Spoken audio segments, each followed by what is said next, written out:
Dengan motif ingin menggadaikan mobil korban, Rohmat Bagus Apriyatma, 41, membunuh mahasiswa Ubaya, Angelin Nathania, 22. Jenazah korban kemudian dibuang ke jurang berkedalaman 20 meter di kawasan hutan Cangar, Mojokerto.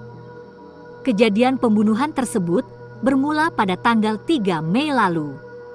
Angelin pada awal bulan itu pergi meninggalkan rumah sekitar pukul 6.30 dengan naik mobil expander milik kakaknya. Mahasiswi semester ke-6 ini pamit ke mamanya hendak mengikuti ujian di kampus.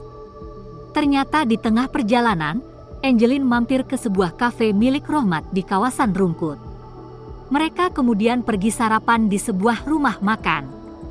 Sesudahnya, Rohmat mengantar Angelin ke kampus. Keduanya kemudian berpisah. Saat itu mobil digunakan Rohmat. Selesai ujian, korban dijemput pelaku.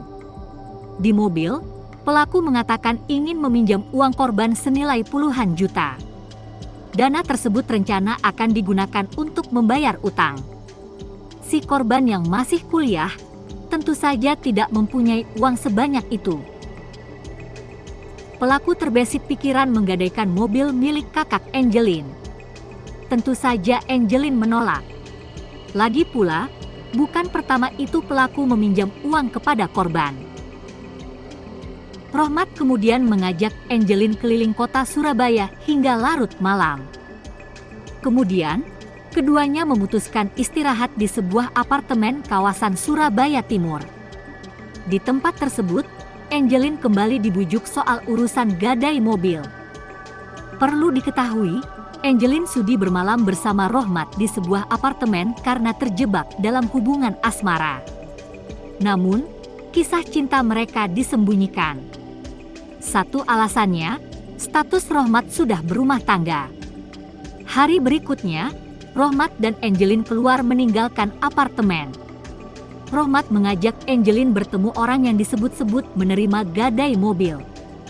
Angelin marah, memberontak ingin pulang. Angelin saat itu marah kepada Rohmat, ia mencela kelakuan tersangka.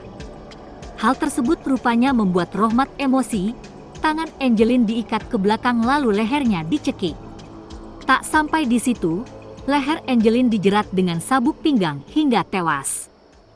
Praktis, Angelin meninggal di dalam mobil. Sekitar pukul 20.30, Rohmat memutuskan membuang jenazah Angelin di luar kota Surabaya. Semula hendak dibuang di Batu. Namun, karena di sana tidak ada tempat sepi, akhirnya perjalanan dilanjutkan ke arah Cangar, Mojokerto. Akhirnya pelaku memutuskan membuang jenazah di kawasan hutan Gajah Mungkur. Setelah kejadian tersebut, Rohmat menggadaikan mobil milik kakak Angelin ke salah seorang teman di Pasuruan dengan nominal 25 juta rupiah. Handphone Angelin dan miliknya dibuang.